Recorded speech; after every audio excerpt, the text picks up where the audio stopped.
Havertz only works if you've got high goal scoring pieces around him. Clear blueprints, clear idea, clear identity, and it puts your individuals in the best possible way to execute. What I feel is going to drop a two piece.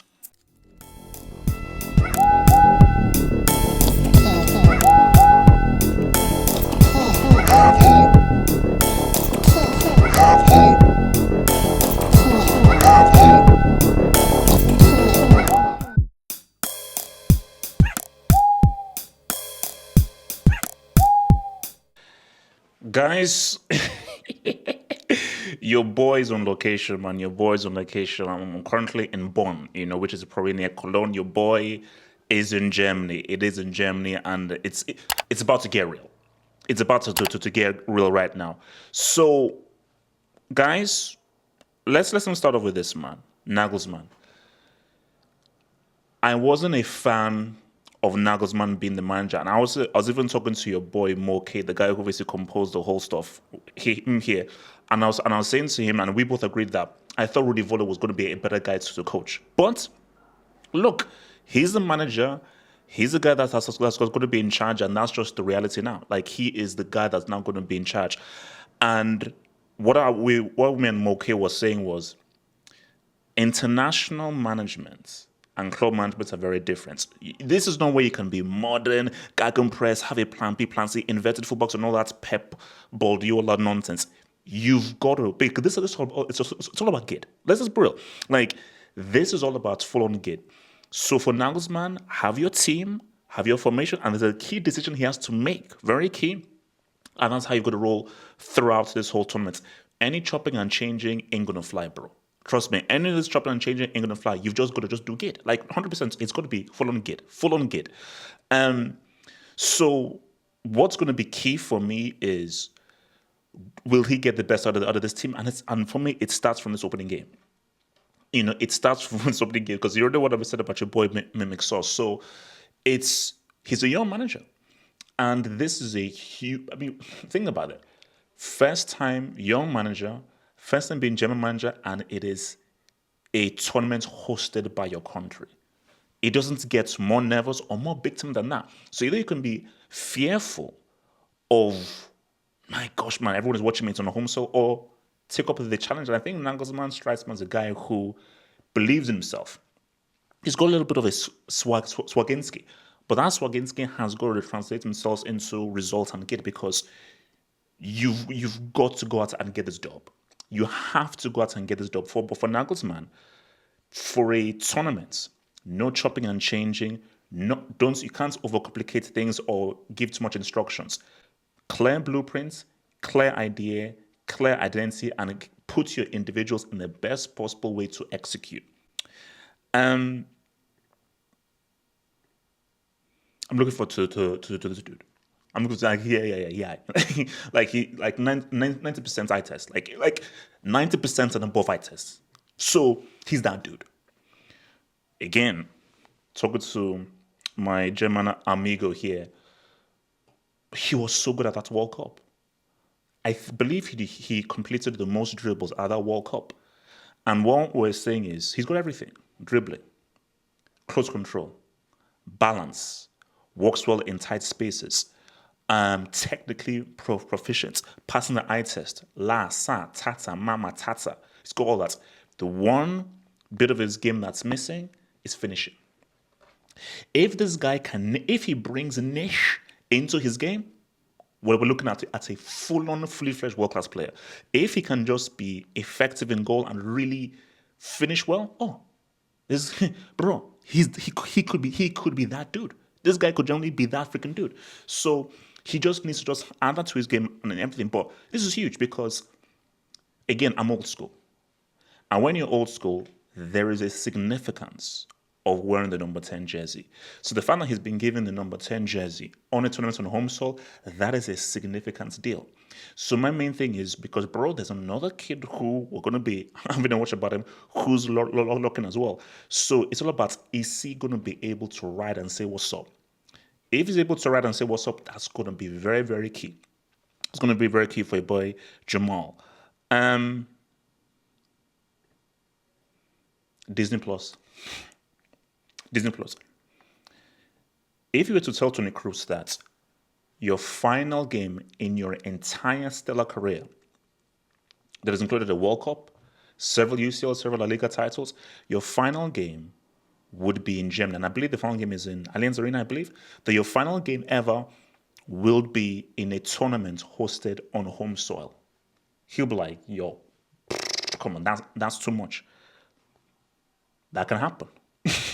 Tony K could close out his career on a home soil here. So, and I feel that, especially in this game against Scotland, it's going to be very, very, very important.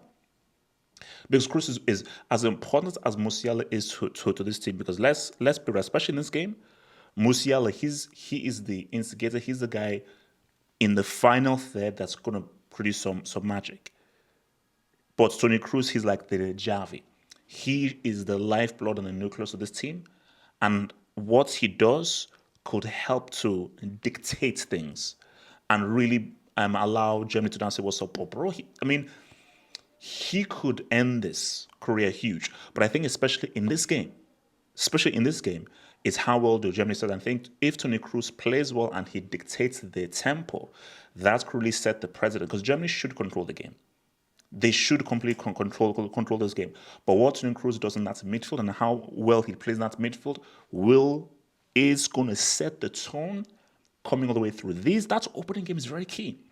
Now, we've seen teams like a Switzerland, like a Spain losing to Switzerland, losing an opening game and actually win the whole tournament. But especially when because it's on home soil, you can't afford that to happen. Now, coming into this game, Nagelsmann has to make a very, very big decision here. Now, the decision may already be made, but there's time to change it. Havertz or Füllkrug? Now, this is what I've always said. Havertz only works if you've got high goal-scoring pieces around him. Wirtz, who I've even forgot to talk about, your boy Wirtz, Musiala, they're not high goal-scoring people. They simply aren't. Quality players. Like for me, some of the most exciting players I want to watch in this tournament are Musiala and Wirtz. But Wirtz and Musiala are amazing players, but they're not high-clip goal scorers. So a Füllkrug, especially in games like this, makes much more sense because you just need an old-school striker. You need an old-school striker. So now people may say it's a stylistic thing. If the high line space, roll with Havertz, keep the ball moving, a lot more mobility. Low block, men behind the ball, want to go with Füllkrug. Old school, presence into the box, occupies the defenders, frees other guys. For me, in my view, screw it. Füllkrug should be the main striker. Now, I know that won't happen because for some strange reason, people seem to like Havertz, and Havertz, I'm not saying it's trash, but I just feel that for Germany, look at what Gerdmuller did. Look at what Klinsmann did. Look at what Voller did. Look at what Klose did. Germany work well with old school traditional strikers, and that's just how they've always been able to roll. So for me, I would roll with the Fulk, especially in a game like this where Scotland are going to have men behind the ball. I think a Fulky says what's up a lot more. What I feel is going to drop a two-piece. I don't know, it's weird. Why do I feel he's going to drop a two-piece? I don't know why. For some strange reason, I feel he's dropping a two-piece. So I can't get that thought out of my head. No, you're high in the qualification. Who's high? Now, no one expects Scotland to do anything, and everyone is looking at Germany. But if you're Scotland, now, traveling here, bro, Scottish fans are amazing, bro. The Dorton Army. Bro, when I was in my station, Scottish fans. On the train, Scottish fans. I stopped off in Brussels, Scottish fans. On my way here to Cologne, Scottish fans. And these guys had their kilts, and these guys were singing. So in every tournament, some of the best fans, Tartan Army, man, bro, those fans are freaking amazing. So those guys are going to be loud. And I think if you're Scotland, if they can get the opening goal, that stadium is going to look crazy. And I think what Scotland want to do is we want to quieten those dudes. If we can quieten those dudes, then we can see what's up. then let's see how these guys are able to react if we are able to quieten those freaking dudes, man. So, but for Scotland, they're going to McSauce going to be hate him all he wants. Hate McSauce all he wants. United will not ask your boy Yassir. Splash.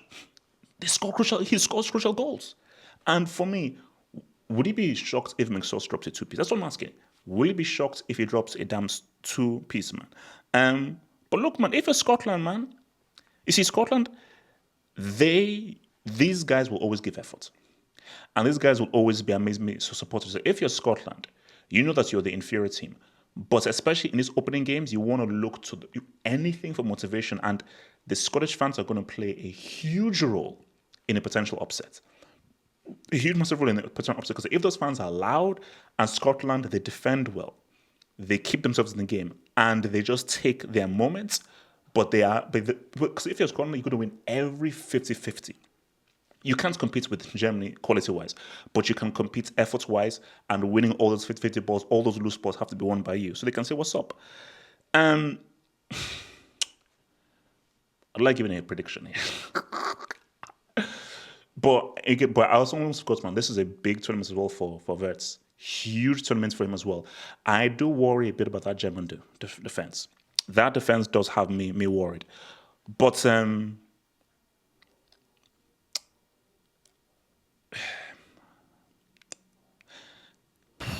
I feel, as much as I still believe there's going to be a McSauce two-piece. I still believe in a McSauce two-piece.